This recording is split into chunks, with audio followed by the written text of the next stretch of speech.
شب نیمه شعبان 2 عید است. یک عید ولادت حضرت ولی الله الاعظم ارواحنا فداه و دیگری عید خود شب نیمه شعبان که شب توجه و توسل و دعا و تضرع است. اینی که خدای متعال به ما اجازه داده که ما با او حرف بزنیم، از او بخواهیم، این خودش نعمت بزرگی است.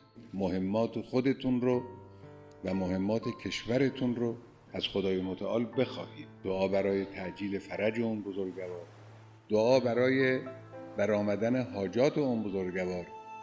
امام زمان هم بنده خداست، بنده محتاج خدا. منتها آرزوهای امام زمان به قدر بزرگی خود او بزرگه. از خدا بخواهید که خدا آرزوهای اون بزرگوار رو، خواسته های اون بزرگوار رو اجابت کنه.